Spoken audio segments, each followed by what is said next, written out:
The Gender Identity Development Service at London's Tavistock and Portman Trust is the only NHS clinic in England for treating children questioning their gender identity. It's undergoing pressure as in the last few days, staff and former staff have gone public with their concerns over the way it's being run.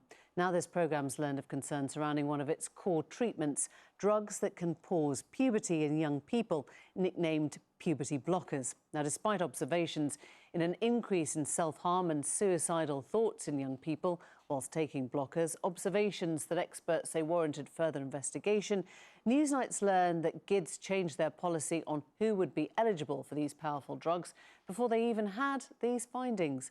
After showing our concerns about the study, the Health Research Authority is now investigating. Deborah Cohen and Hannah Barnes have this report.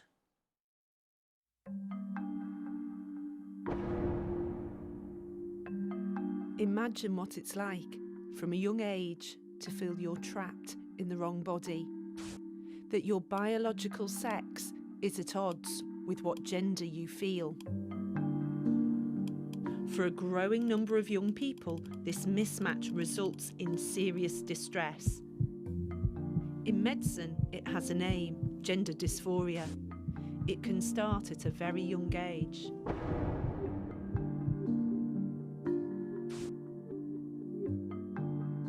And it means that for some, the onset of puberty can become a traumatic experience as their bodies develop in a direction they don't want them to go.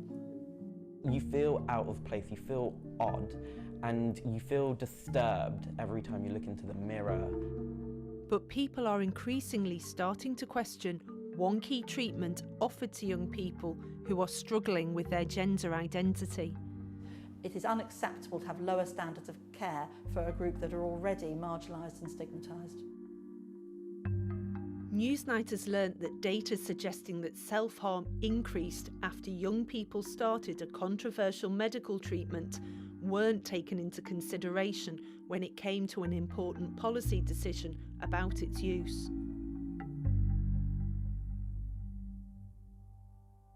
In the English NHS, children with gender dysphoria are referred to the Gender Identity Development Service, GIDS, at London's Tavistock and Portman Trust.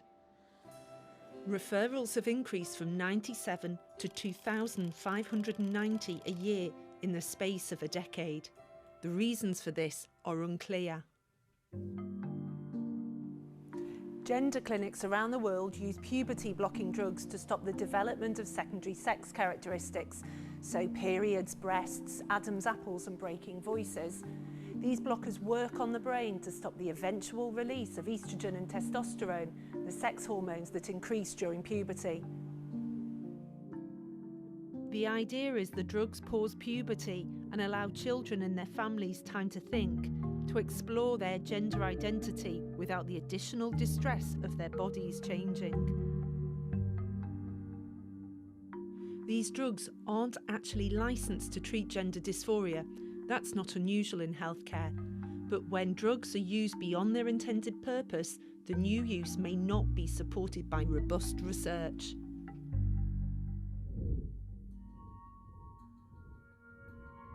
For years, no one under 16 could get puberty blockers on the NHS.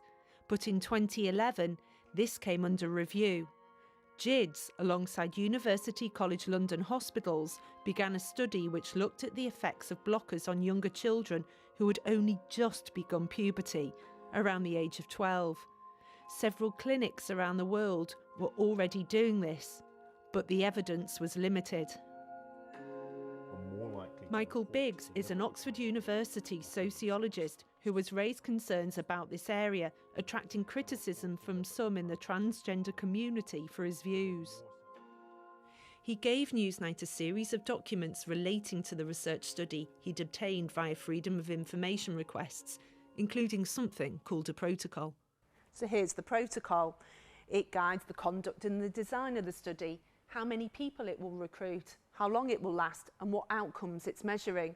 It also pulls together what is already known from the scientific literature. We've had these documents independently looked at. Experts Newsnight has consulted are critical about how the study was set up. It didn't have a control group to compare results with, and what they'd set out to study wasn't very clear. It means that it's hard to know if the observed effects are due to the puberty blockers or something else. Participants in the study were given an information sheet. It lists what are deemed to be the potential risks associated with the treatment. It included uncertainty about how blockers will affect bone strength, brain function and fertility. Newsnight can reveal that potentially significant scientific data were missing from both the protocol and the participant information sheet. Before a study gets going, researchers should survey what's already out there and make any existing evidence known. A Dutch study had already suggested this. No adolescent withdrew from puberty suppression and all started cross-sex hormone treatment. Rather than providing time and space to think, as parents and children had been told, all young people who took blockers went on to take cross-sex hormones, the next step towards fully transitioning to the opposite gender. Professor Biggs thinks this information should have been on the information sheet written for the children and parents taking part in the study.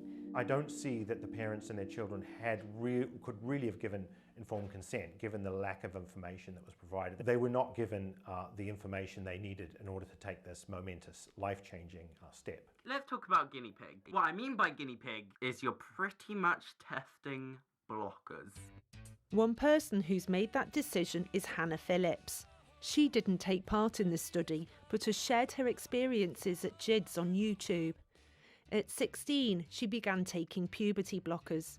She said she was told how little was known about the treatment and any potential risks, but wanted to go ahead anyway.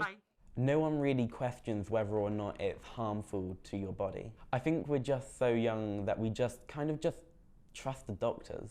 For me, I don't think there could have been anything that the doctors could have said to stop me from wanting to go on to hormone blockers. Now, hormone blockers have been a thing for quite some time. After 15 months on blockers, Hannah began taking cross-sex hormones, estrogen in her case. When I started blockers, they suggested that there would be some time between starting blockers and starting hormones. I didn't really see it as a time frame to just think about my options.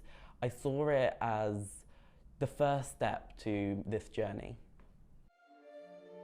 We don't know why children taking puberty blockers tend to actually go on to transition, but here's Director of GIDS, Polly Carmichael, speculating why several years after the study started. So I guess there is a question about why why none stop once they've started on the blocker, more or less. And so I guess that begs the question that either we're not putting forward enough young people for this, that there are some people who would benefit from this who are missing out on this treatment, or that in some way this treatment in and of itself may have an impact and set people on a path. GIDS declined an interview but told us, We are confident that informed consent was obtained. They added, Our lead paediatric endocrinologist always raised the possibility that blocking puberty may crystallise gender identity.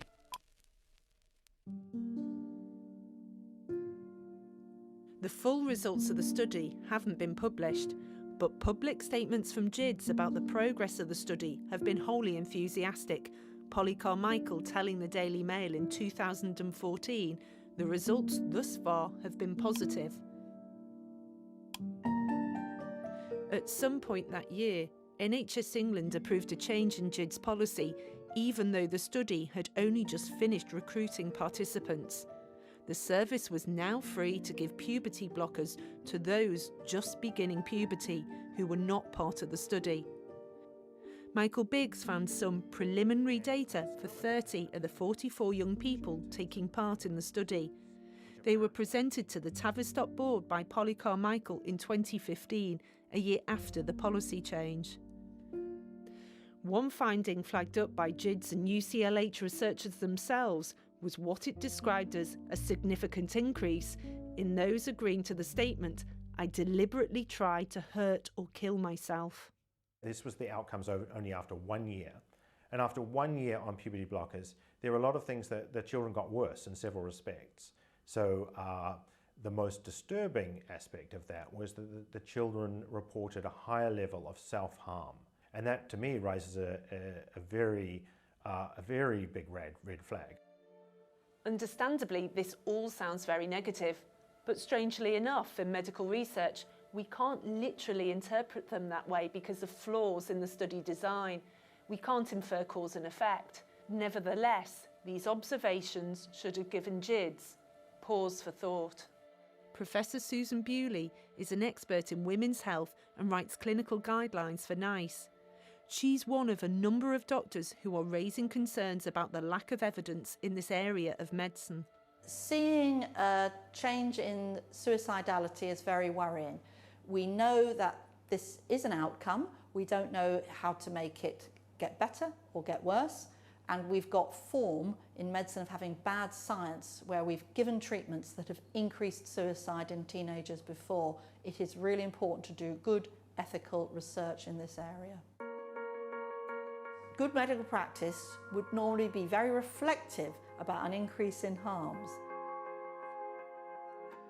GIDS told Newsnight that these numbers are far too small to draw final conclusions and said all patients were regularly seen by mental health professionals and they thought continuation of the study was appropriate. The HRA, that's the Health Research Authority, is a public body that's supposed to make sure research is ethical and transparent. It requires researchers to provide annual progress reports in which they're advised to include any concerns that have arisen about participant safety. Over a period of years, the HRA requested updates about the puberty blockers study, warning that ethical approval for it could be withdrawn. No updates were forthcoming, yet the HRA didn't carry out its threat. We showed the HRA the preliminary data that the Tavistock board had seen and shared our concerns about the study. They responded. The information that Newsnight has brought to our attention has not been raised with us before. We will therefore investigate further. They added they do not currently have all the information they need. They have reviewed minutes from the ethics committee that approved the study, and these have not raised a specific concern. So why, given the lack of clear evidence about their safety, was the age limit GIDS used for puberty blockers reduced? It's not clear. According to NHS England, the policy change followed an evaluation of the study. Newsnight asked both GIDS and NHS England for a copy of this evaluation. We're still waiting. NHS England also said the policy change was based on international evidence and developed with clinical experts. Since the study began, 267 under-15s have been put on blockers. It is unacceptable to have lower standards of care for a group that are already marginalised and stigmatised. We must not miss the opportunity to do good research now, helping a very good clinic with concerned clinicians actually deal with the uncertainty of what they're doing.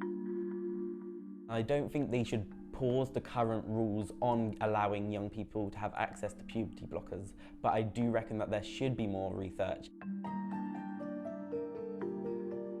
Young people struggling with their gender identity are a vulnerable group, daunted, even distressed by having a developing body that doesn't reflect who they are and how they feel.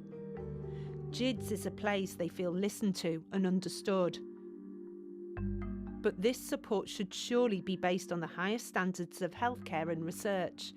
It's a subject that demands open and honest debate.